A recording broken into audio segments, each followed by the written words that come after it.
Meus irmãos e minhas irmãs, nos encontramos nesta terça-feira, dia 1º de agosto, na qual nós recordamos Santo Afonso Maria de Ligório e lemos o evangelista São Mateus no capítulo 13, versículos do 36 ao 43.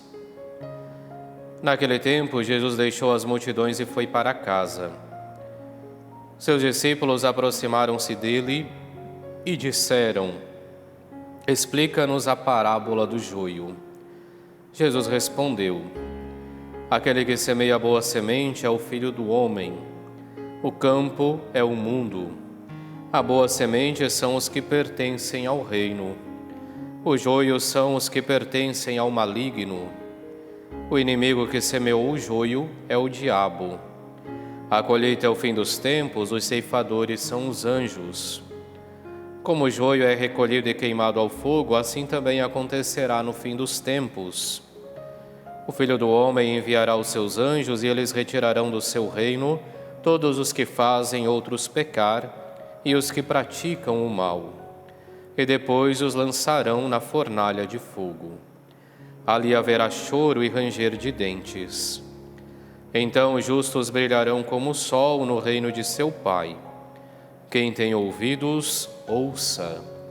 Palavra da salvação, glória a vós, Senhor. Nesta terça-feira, nós vemos Jesus que explica aos seus discípulos a parábola do joio. Se nós retomarmos a parábola do joio, é aquela onde Cristo conta deste homem que vai lá, que planta o trigo no seu campo, mas de madrugada vai o inimigo e semeia o joio no meio do campo.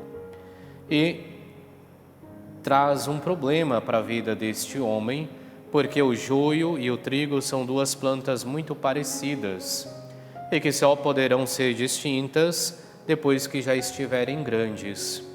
Por isso que, inclusive, o patrão fala, deixa o joio crescer junto com o trigo, para que no momento oportuno, então, possa-se recolher o trigo, colocar no celeiro e o joio possa ser levado, então, para ser queimado. Hoje Cristo, então, vem explicar que o trigo são aqueles que pertencem ao reino, os joios são aqueles que pertencem ao maligno e a colheita é o juízo final. E com isso, Cristo, então, responde a uma pergunta que talvez muitos de nós já tenhamos nos feito na nossa vida de fé, na nossa caminhada cristã. Por que Deus deixa e permite que o mal continue se fazendo presente no meio da humanidade? Poderíamos dizer que a resposta de Cristo, ela tem dois motivos. A primeira delas, é claro, Deus não pagará o mal com o mal, e assim não tirará a vida dos outros, mas deixará com que possam caminhar justamente porque, e este é o motivo principal e o segundo, porque a todos é aberto o caminho da conversão. Todos podem chegar o momento em que se decidem por seguir Jesus Cristo, por seguir a sua palavra. Então, ainda que muitas vezes no nosso modo de pensar, nós achemos que Deus deve fazer, então, como sugerem os discípulos, os empregados ao patrão, dizer, olha, arranca logo o joio e deixa crescer o trigo. Deus, no entanto, nos olha com a ótica da misericórdia, porque pensa e sabe que todos nós podemos nos abrir à conversão.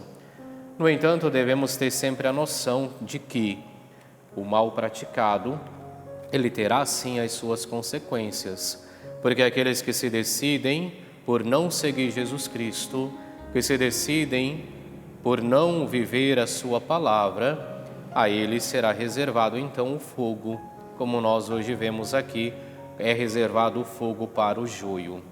Assim, o convite, é claro, que a liturgia de hoje nos faz, é para que possamos sempre nos esforçar para vivermos a conversão.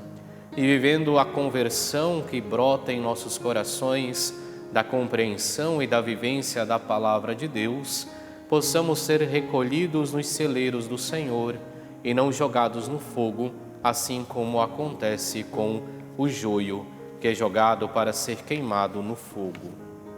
Façamos então nossa oração para esse dia. Ó Deus, que suscitais continuamente em vossa Igreja novos exemplos de virtude, dai-nos seguir de tal modo os passos do Bispo Santo Afonso Maria, no zelo pela salvação de todos, que alcancemos com ele a recompensa celeste.